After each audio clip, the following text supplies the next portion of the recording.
Alex Neil, well done. That's clearly the best performance of the season, isn't it? Yeah, well, I think we've had a few. I think we've been really good at Brentford when we played here as well. But yeah, listen, I think we needed a good performance. I think you could see or feel the sort of tension in the crowd beforehand. I think we started nervous. We made a couple of misplaced passes. You could feel people sort of a few grumps and groans. And then I think Nelson Oliveira produces a moment of quality and it settled everybody down. And I think from that point onwards, the players produced a real quality performance all over the pitch. And I think that underlines why fans, why everyone's been frustrated, because we see today what this set of players can do, don't we? Yeah, especially when I've prepared them the exact same way as I did for a lot of other games, and we've underperformed. So yeah, but listen, that's football, and the lads deserve a lot of credit for how they performed today.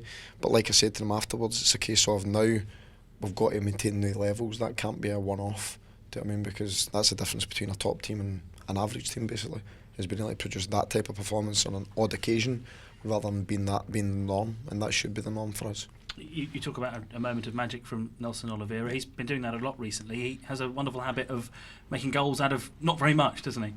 Listen, he's a top quality player. I knew what I was getting. I spoke to Dougie Friedman at length when I was signing him, who was at Nottingham Forest with him. He's played for Portugal 25 times with Ronaldo and guys like that. Do you know what I mean? So, yeah, listen, he's got, there's no question he's got ability. I think that's him get 7 and 7. And like you say, I think even in a team that hasn't been playing as well as what it's capable of, he's still produced. I think that's just about the first time he's played alongside Wes Houlihan from the start as well, and that looks like a combination with plenty of potential, doesn't it, on today's evidence? Yeah, it does, but I think obviously Nelson and Cameron are very different. Cameron wants to work away from the ball, Nelson wants to come towards the ball, and I think Stephen Naismith was instrumental in that for us, because what Stephen does do is he makes those runs to either create space for Nelson or Wes, or to then receive the next pass. My worry would be with Wes and Nelson is that we haven't got anybody stretching the game, and if the game becomes condensed, it becomes too tight in there. So yeah, I haven't just flung them together. I spent a wee bit of time thinking about it.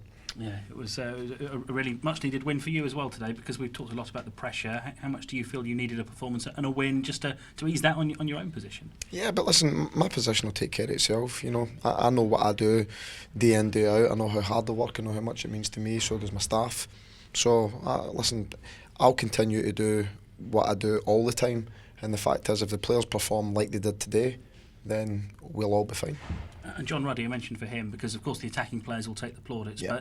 But at 1-0, that was an important save from Tom Ince, wasn't it? Yeah, I'm glad you brought it up, Chris. I mentioned it to him after the game, and that's a pleasing thing today. I thought everybody to a man played their part in the performance. John made a crucial save at that time.